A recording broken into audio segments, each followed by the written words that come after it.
Bonjour à tous, bon sabbat. Merci pour votre présence. Et merci à l'équipe de la liturgie qui nous ont fait nous envoler un peu plus haut dans le ciel. Merci pour à chaque participant qui rend ce culte agréable à Dieu et agréable aussi à nos oreilles. Alors maintenant, c'est le moment de partager le pain de vie, avant de partager un pain plus matériel tout à l'heure. Vous êtes pressés ? Parce qu'il est déjà 11h10, alors peut-être que je vais essayer d'être court. J'aurais du mal. Hein ?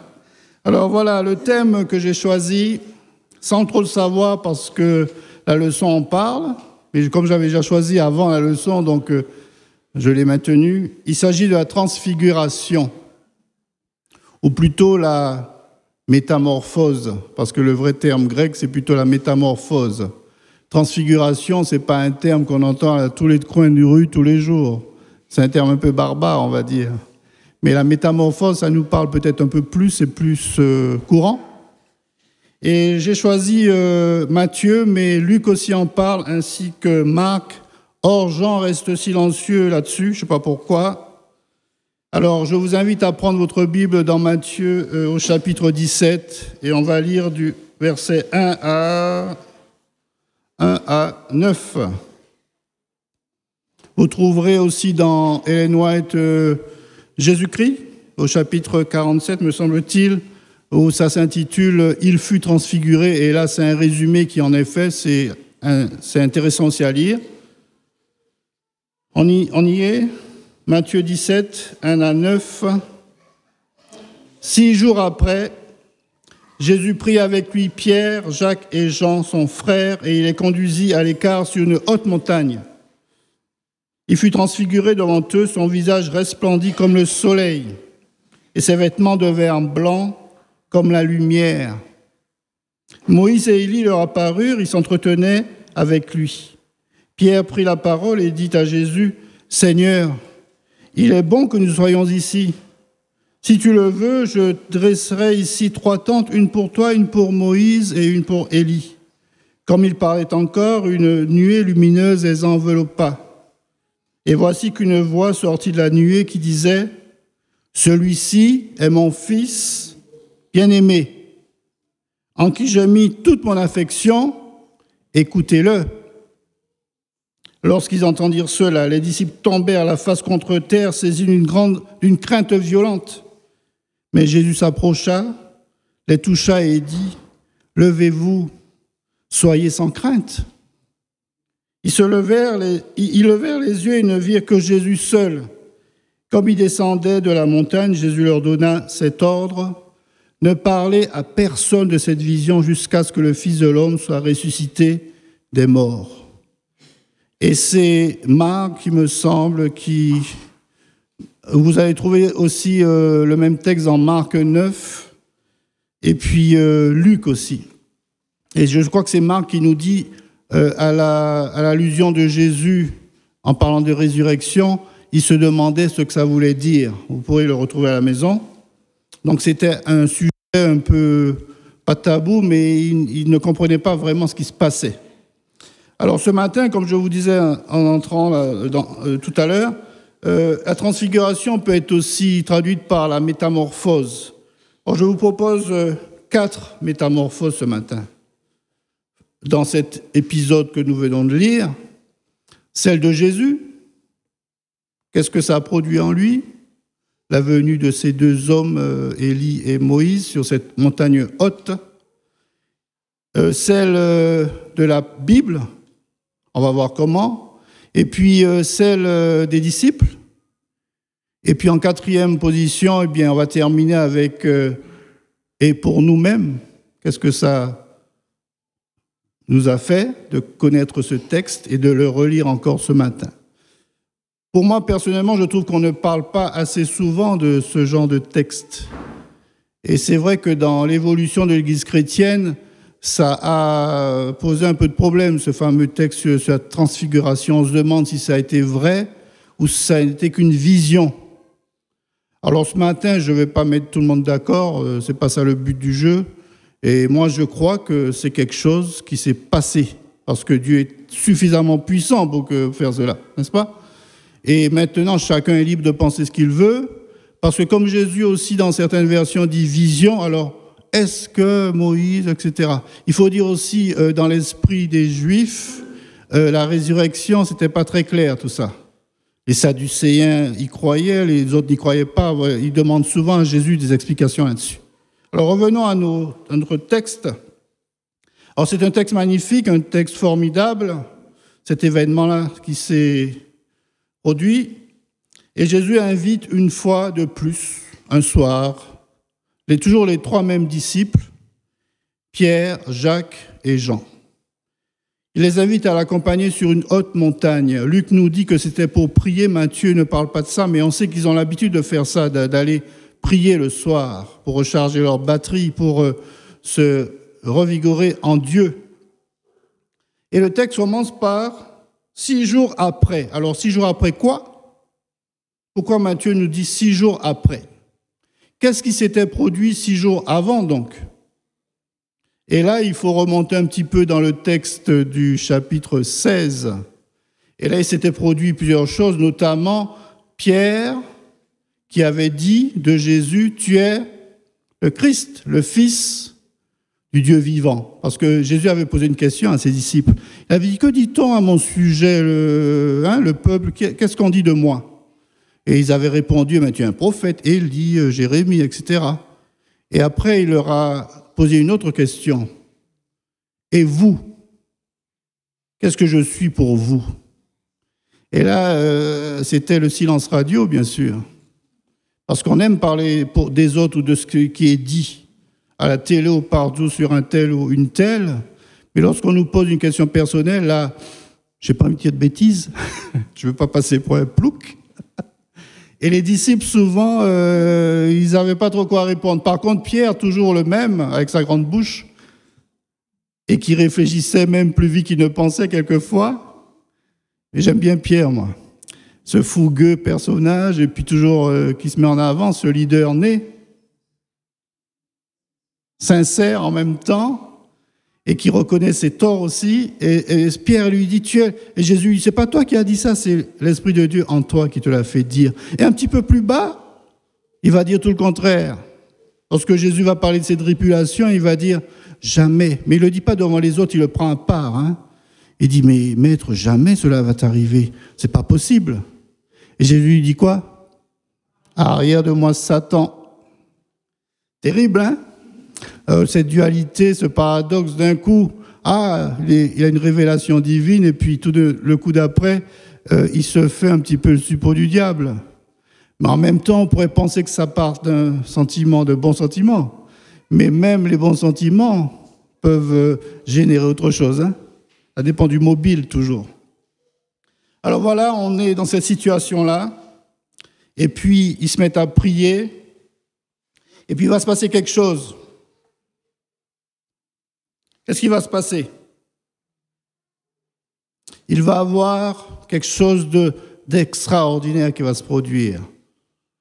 Élie, Moïse, qui apparaissent et qui s'entretiennent avec le Seigneur. Les disciples sont un petit peu dans le sommeil, puis ils vont être réveillés brusquement, et puis ils n'ont pas pu goûter à tout ce qu'il y avait à goûter, mais ils ont pris quand même l'essentiel.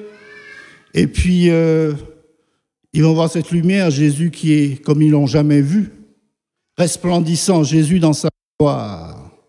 Alors qu'ils parlaient de sa mort, qu'ils ne comprenaient pas trop, eux, ils avaient voulu un Jésus comment?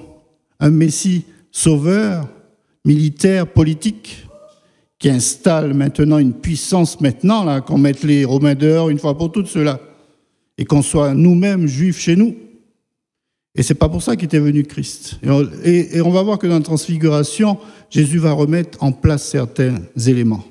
Au début du chapitre 16, vous verrez aussi que les gens de l'époque, notamment les chefs religieux, avaient demandé à Jésus de leur montrer un signe. Et il leur avait répondu quoi? Il ne vous sera pas donné d'autre signe que celui de Jonas. Donc Jésus n'a pas répondu à leur attente de pouvoir. Il voulait qu'ils fassent quelque chose pour montrer son pouvoir. Jésus n'était pas venu pour le pouvoir terrestre, le pouvoir temporaire. Et il s'en est allé, il les a laissés comme ça, il n'a pas répondu à leur attente. Et là, sur ce mont élevé dont parle Matthieu, Jésus aussi va montrer à ses disciples, même tout resplendissant qu'il est, ce que ça va produire en lui. Ce n'est pas une histoire de pouvoir là non plus, mais une histoire de liberté. Il est le Messie souffrant, mais en même temps un homme libre, parce qu'il est aussi le Fils de l'homme, même s'il est le Fils de Dieu. Un homme libre, et il veut nous attirer dans la même liberté, être des chrétiens, des croyants libres. Ne pas se fier au qu'en dira-t-on, mais faire son chemin avec la force que Jésus nous donne, sans sourciller, sans en dévier. Mais on va le développer un petit peu plus loin. Alors Jésus se trouve à la 3e année, au début de la 3e année de son ministère. La première année, c'était l'année de l'inauguration, le début. Il prenait ses marques, les gens prenaient ses marques avec lui. La 2e année, c'est l'année de la popularité. Vous vous souvenez, il était attendu à tous les coins de rue, Jésus. Une foule immense l'accompagnait. Et puis là, on se trouve au début de la 3e année. Et là, c'est l'année de l'opposition. Ça commence à pas être très gai tout ça. Et Jésus annonce comment il va finir, c'est les tribulations, etc. Ils sont très surveillés par le Sanhédrin. Les faits et gestes de Jésus sont surveillés, commentés. On va essayer de lui tendre des pièges. À plusieurs reprises, on va essayer de l'attraper, mais il va se libérer. Ce qui va mettre la puce à l'oreille de Judas en disant « Ah, s'il sait se libérer, je peux le vendre, j'aurai les sous et puis je vais recommencer. » Mais là, lui, il avait calculé son coût au moment où Jésus devait être livré. On connaît l'histoire. Alors, on se trouve donc cette première année-là. Jésus a commencé déjà à parler de choses terribles et les disciples se trouvent un peu dans le désarroi parce que s'il s'en va, comment on va faire sans lui? Alors ce fameux soir-là, sur cette haute montagne, voilà l'événement qu'on a décrit, et 2 hommes vont apparaître. Pourquoi pas 2 anges? Ou pourquoi pas une myriade d'anges? Dieu est tout-puissant. Il envoie 2 hommes. Mais ce n'est pas n'importe quel homme qu'il envoie. 2 hommes qui ont connu comme Christ, pas au même niveau, des tribulations. Vous souvenez-vous de Moïse, d'Élie? Moïse, le conducteur du peuple. Moïse, le sauvé des eaux. Moïse, celui qui a vécu à la cour du Pharaon. Moïse qui a tué un homme pour sauver un de ses ressortissants. Moïse qui est parti dans le désert et puis qui est allé jusque chez Jéthro, qui est resté 40 ans en tant que berger, et puis qui va être appelé à nouveau par Dieu. Il a été appelé dès le début par Dieu de toute façon. Sa vie, c'est un miracle, Moïse. Et puis il va revenir, il va devenir le conducteur, il va libérer. Donc c'est déjà une image de Jésus. C'est le libérateur terrestre du peuple. Et Jésus qui va venir, le libérateur spirituel et éternel. Et c'est ce Moïse-là qui va venir. Il est passé par la mort et puis Dieu l'a ressuscité, puis Dieu l'a emmené directement là-haut. Ça, c'est important parce qu'on va en parler dans la conclusion tout à l'heure, de l'immortalité de l'âme. Est-ce que ça génère? On y croit, on n'y croit pas. Et puis, il y a aussi ce même Moïse qui a eu, que Lydia nous a lu tout à l'heure, un visage resplendissant parce qu'il avait été en contact avec Dieu. Si bien qu'il faisait peur aux gens. Il mettait un voile. Et la Bible ne nous dit pas que ça a été momentané. Ça a duré un certain temps. Et il mettait ce voile pour ne pas choquer, pour ne pas faire peur. Et lorsqu'il entrait en contact avec Dieu dans la nuée ou dans le tabernacle, il enlevait ce voile. Donc Moïse est déjà un type de Jésus en différents aspects là. Et le titre de notre rencontre de ce matin, c'est « Rencontre au sommet ». Au sommet de quoi? De la montagne ou de plusieurs montagnes. Et en l'occurrence, pour Moïse, ça a été le Sinaï à plusieurs reprises. Il a rencontré Dieu. Et puis, il a eu l'étape de la loi, qui a été cassée parce qu'il a été tellement surpris par ce spectacle à clap blanc de gens qui adorent un veau. Et Dieu lui a donné d'autres tables à faire, il les a taillées et il a écrit avec son doigt à ce moment-là. Donc c'est ce Moïse-là dont on parle. C'est celui-là aussi qui a dit un jour à Dieu, si tu extermines ce peuple, si tu l'enlèves de ton livre, enlève-moi d'abord. C'est lui c'est Moïse, c'est formidable, Moïse. Quel leader aujourd'hui dirait cela? S'il y en a, alléluia. Mais est-ce qu'on serait prêt à le faire aujourd'hui, à dire ça à Dieu? Dieu, si tu... Ah non, enlève-moi là. Que vont dire les peuples à ton sujet? Ils défendent Dieu, j'ai envie de dire, contre Dieu lui-même, en quelque part. Alors c'est ce Moïse-là dont on parle, et puis il y a aussi Élie. Donc Moïse est passé par la mort, puis Dieu l'a ressuscité et l'a emmené au ciel. Et il y a Élie, un prophète, formidable prophète, nourri par des corbeaux. Vous connaissez l'histoire, la veuve de Sarepta, puis le mont Carmel, après 3 ans de sécheresse, encore une fois 3 ans. Et puis la victoire sur le Carmel, encore une montagne. Hein. Plus on monte et mieux on rencontre Dieu quelquefois. On peut le rencontrer aussi dans la vallée, mais souvent dans les montagnes, c'est à ce moment-là qu'on rencontre Dieu, on est peut-être plus près de lui. Et puis, c'est Élie qui va remporter la victoire, et puis après, il va être découragé parce qu'on en veut à sa vie. Et c'est sur le mont Horeb qu'il va rencontrer Dieu d'une manière surprenante dans un doux murmure. Pas dans quelque chose d'extravagant et de formidable comme au Sinaï, mais dans où il n'attendait pas, il rencontre Dieu à ce moment-là. Et Dieu va lui donner une mission, il va dire, mais tu n'es pas tout seul. Tu peux maintenant aller t'occuper de quelqu'un d'autre qui va prendre ta suite, Élisée. Et toi, je t'appelle à autre chose. Et il monte au ciel dans le char de feu. Alors, est-ce qu'on croit à toutes ces histoires, frères et sœurs? Ou est-ce que c'est du pipeau? C'est du pipeau? Non. Donc nous sommes bien assis là. Nous sommes conscients de que c'est la vérité, n'est-ce pas? Vous êtes d'accord? Oui?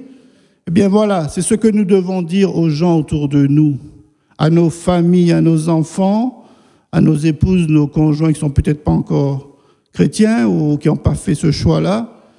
Ce sont ces vérités-là, il faut que nous soyons sûrs de ce que nous racontons, sur notre foi. Et la transfiguration va asseoir encore mieux la foi des disciples, parce que c'est plutôt pour eux que cette transfiguration a été faite. Et comment ça va les métamorphoser? Jésus, ça va être important aussi pour lui, parce que ces 2 hommes qui sont venus le voir vont le réconforter, ils vont s'entretenir avec lui de son futur. Dans quelques mois, il va devoir gravir, lui, le Golgotha, avec une charge sur le dos, pour moi, pour vous, par amour pour nous. Et ils vont voir ces 2 hommes-là vont parler avec Jésus. Et qu'est-ce que ça va produire chez Jésus? Cette transfiguration, ça va le métamorphoser comment? Est-ce que Jésus va vraiment changer à part son visage qui est resplendissant et ses vêtements, comme le soleil, hein, donc c'est pas rien non plus, mais c'est pour un temps, parce que ça va s'arrêter. Il fait entrevoir aux disciples sa gloire, qu'il a perdue en venant ici-bas. Donc il les remet dans qui il est vraiment. Il est fils de Dieu avant tout. Et il, par anticipation, comme dans un petit bout de film, si vous voulez, en avant-première, là on va dire, il leur fait voir comment il est glorieux. C'est un avantage formidable. Il y a un homme qui avait demandé ça à Dieu, vous vous souvenez, dans l'Ancien Testament? Vous vous souvenez? Moïse. Fais-moi voir. Et Dieu lui a montré sa gloire ou pas? De dos, hein? Il a dit, et puis je te casse dans le rocher, je mets ma main sur toi parce que tu vas mourir. Si tu me vois, tu meurs. Je suis trop glorieux pour toi. Et là, les disciples, ils n'ont rien demandé. Jésus les invite à voir sa gloire. C'est inouï, ça. Vous n'auriez pas aimé être à la place des disciples ou être avec eux? Non? Ça ne vous branche pas, ça? C'est comme événement. Son et lumière. Ils peuvent se rhabiller, les gens qui font les sons et lumière sur les hauts canards. Hein. Ah, ils peuvent se rhabiller, ils sont loin de... Ils ne sont même pas à 1/100 du truc, là. Il leur montre quelque chose par anticipation, parce qu'il n'est pas encore mort. Est-ce qu'il a vraiment droit à cette gloire-là? Il est en contact avec le péché, mais Dieu, dans son amour, lui donne cette occasion-là, et par anticipation, il leur montre des choses formidables, qui il est. Et ça me donne de la force aussi dans ma foi quand je vois ça, quand je lis ça. Alors Jésus, ça ne va pas changer grand-chose. Ça va simplement attester qu'il est le Messie divin. Parce qu'une voix va se faire entendre, « Celui-ci est mon Fils bien-aimé en qui j'ai mis toute mon affection », comme lors de son baptême, avec la colombe, etc. Mais là, c'est quoi la différence? Il y a aussi un petit mot en plus après, « en qui j'ai mis mon affection », écoutez-le. On entre dans une autre dimension. Et la troisième fois qu'il va être attesté par quelqu'un que c'est le Fils de Dieu, c'est à quel moment? Il y a eu 3 fois. Baptême, transfiguration, et puis à sa mort. Qui est-ce qui va le dire? Un centurier romain, un étranger, un pas adventiste, on dit pas catholique normalement, un pas juif qui va dire ça. Un étranger, un païen, celui qui adore plein de Dieu. Et c'est lui qui dit ça. Il était où le Sanhédrin, là? Il était en train de se frotter les mains, on a réussi notre coup. Il faut vite l'enlever de la croix parce qu'on est en train de transgresser le sabbat. Et les Romains viennent pour lui casser les jambes, qu'il puisse plus respirer, puisque c'est sur les jambes qu'on prenait un puits. C'est comme ça que les suppliciés duraient des heures, mais quand on leur cassait les jambes, ils s'asphyxiaient, puisqu'ils ne pourraient plus prendre un bol d'air. Et Jésus, ça n'a pas été fait parce que la prophétie a dit « Aucun de ses os ne sera brisé ». C'est l'agneau qui a été immolé, l'agneau parfait. Il ne faut pas y toucher plus que ça. Et quand il vient vers ça, non, il arrête son geste. Et c'est un étranger qui va attester pour la 3e fois, c'était certainement le Fils de Dieu. Parce qu'avec tout le cataclysme que ça a généré, les éléments déchaînés, etc., et puis il y a même des tombes qui se sont ouvertes. Ça aussi, on n'en parle pas beaucoup. Pourquoi? Satan, ça le dérange, ça. Parce que parler d'un Dieu qui ressuscite et ne pas parler de l'immortalité de l'âme, ça dérange le diable. Parce que c'est le mensonge qui a véhiculé depuis l'Éden. Vous ne mourrez pas. Vous serez comme Dieu lui-même, connaissant le bien et le mal, oui, mais aussi assujetti au bien et au mal, et surtout au mal. Donc, c'est un texte d'une puissance extrême qu'on devrait approfondir, et je vous invite à le faire à la maison, parce qu'on peut asseoir sa foi là-dessus, en Jésus. Alors, la transfiguration ou la métamorphose, à part des vêtements étincelants et un visage comme le soleil, ça qui a duré un instant, ça ne va pas changer grand-chose sur Jésus. Ça va lui donner de la force, bien sûr. Il a rencontré Élie et Moïse qui viennent lui remonter le moral.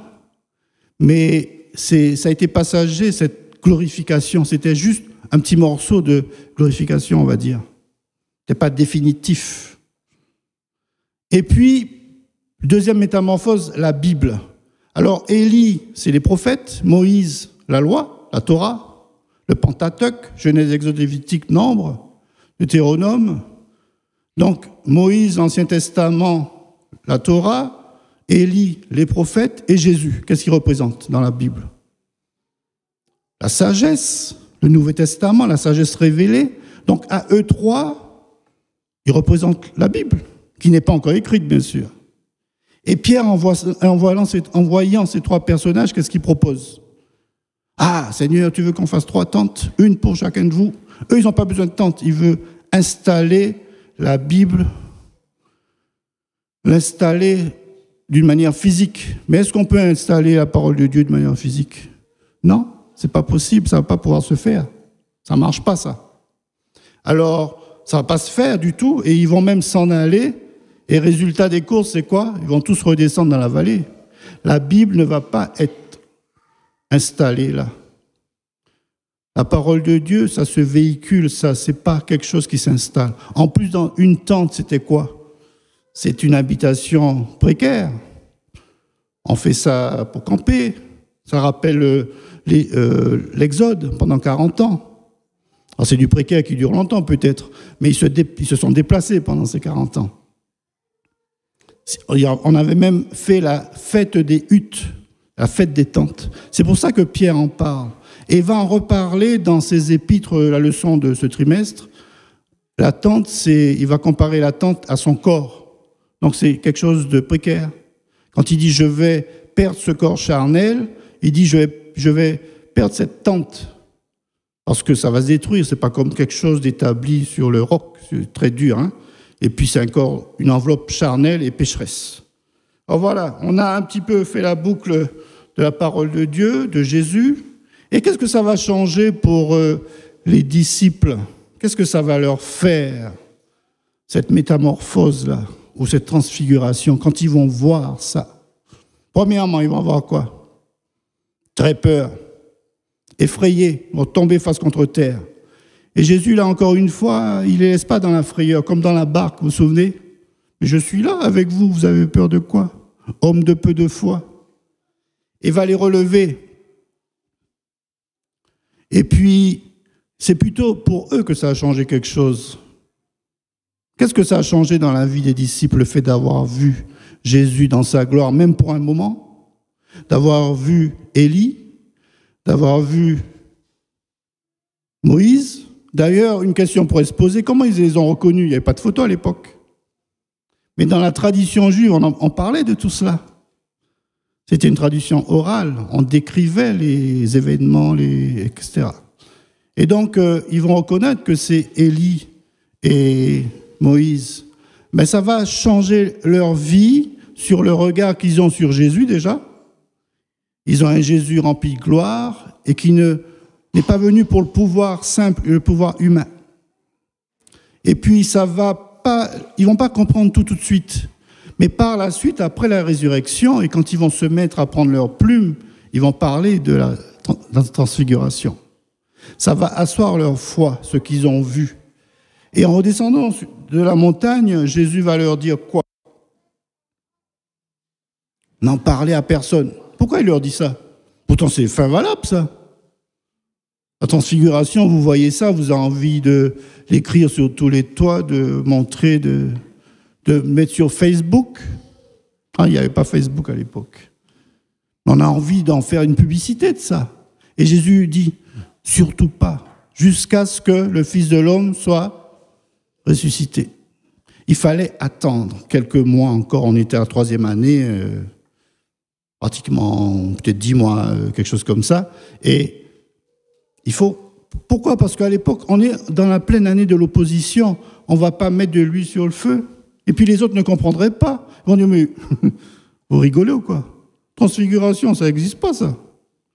Il y aurait une certaine incrédulité ou encore plus de réticence de la part du Sanhédrin à leur faire confiance.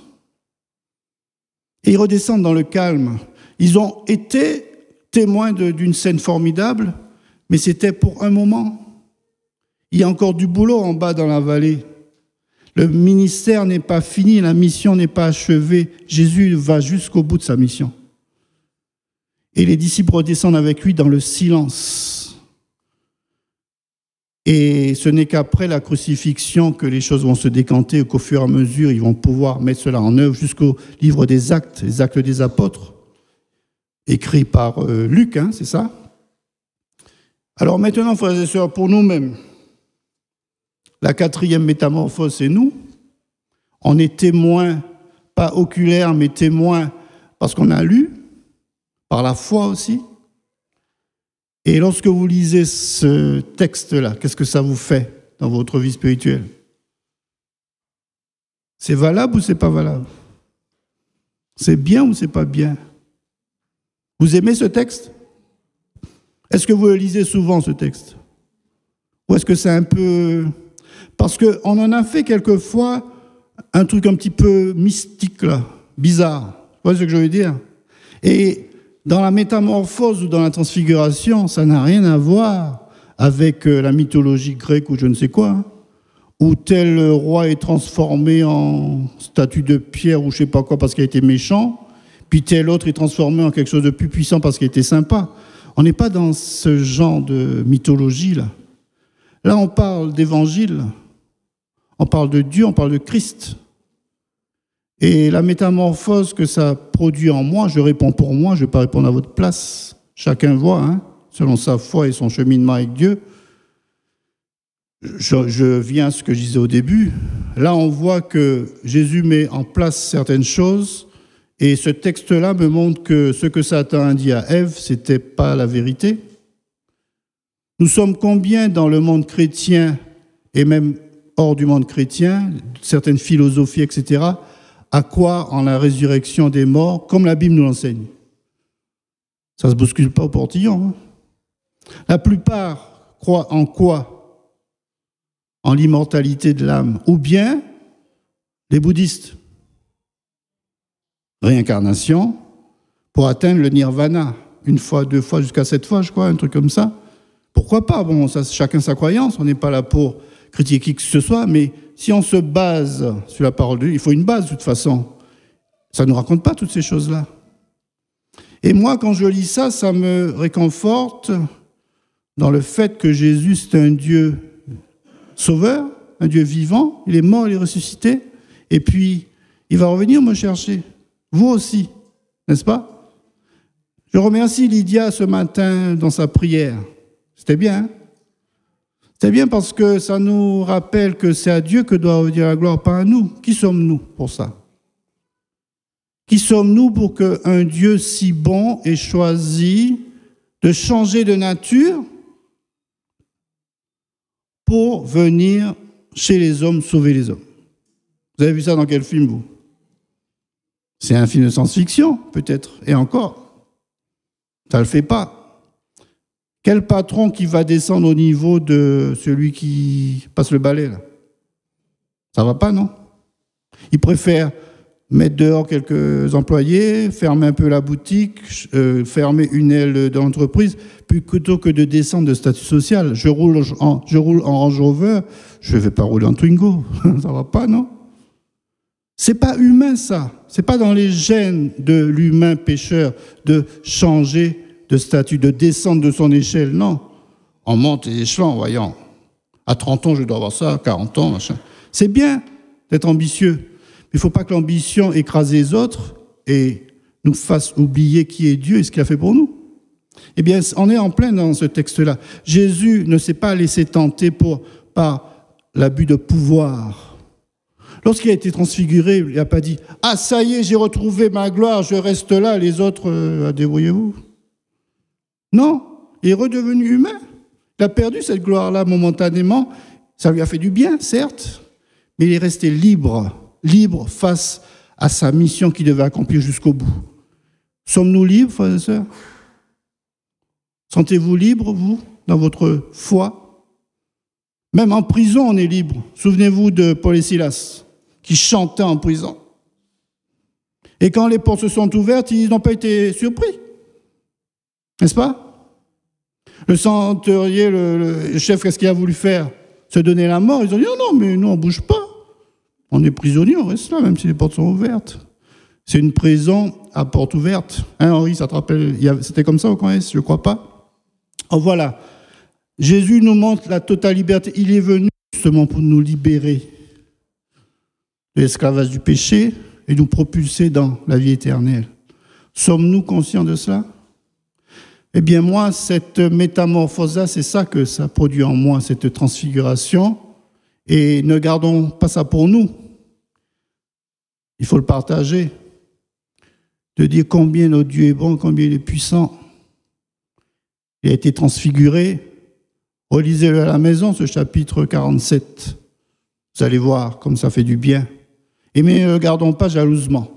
Or, que Dieu nous aide, frères et sœurs, à faire nôtre ces promesses-là, et à les partager et à nous aider à aller de l'avant. Merci beaucoup. Que Dieu nous bénisse tous. Et bonne fin de journée, parce que ce n'est pas fini. Il y a encore les activités cet après-midi. Et bon retour à ceux qui vont entrer à la maison. Et n'oublions pas, le challenge, c'est de le partager avec les autres. Amen.